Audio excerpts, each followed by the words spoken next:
And joining us here in Houston for some insight into the travel ban and whether or not it actually makes us more safe here at home, let's bring in former CIA and Department of Homeland Security official Chad Sweet. Chad, we're going to get to why you are wearing that most ridiculous Atlanta Falcons hat in just a minute. But in the meantime, some news. From President Trump, here's the tweet we want to talk about. When a country is no longer able to say who can and cannot come in and out, especially for reasons of safety and security, big trouble. Tweeted this morning when the judge overturned the ban. Does he have a point?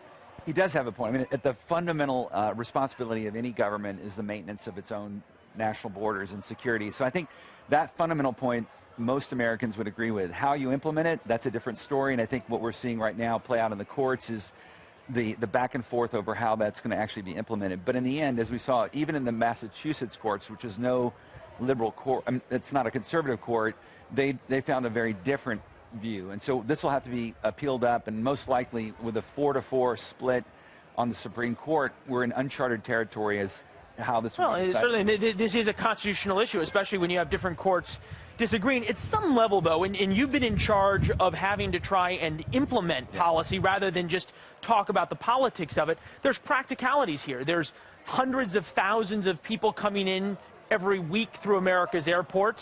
There are hundreds, if not thousands, of the Customs and Border Protection folks that, are in charge of saying you're in or you're out. How do they follow the bouncing ball here? It's extremely difficult. I think back to when we had to implement the 311 rule, which is still standing to this day, but that was a result of a terrorist plot in the UK. It took us... The ridiculousness of whether or not you could take liquids on or not. And we found out, you had to train thousands of Border Patrol agents and Customs officers, and at the end of the day, simple things like, is mascara a liquid or a solid? These types of things come up. The very important things that you were dealing with at the Department of Homeland Security. The other thing you dealt with at the Department of Homeland Security is things like this, like the Super Bowl, these big national security events. Give us a sense of what's going on behind the scenes that we're all not seeing here.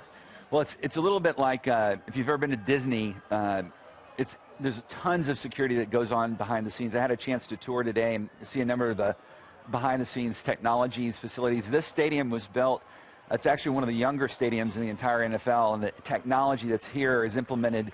It's providing not just physical security and surveillance that many people don't see. It's the invisible hand of security, but it's also providing cybersecurity. So there's a lot of folks monitoring open social media, which is a great way to stay on top of things.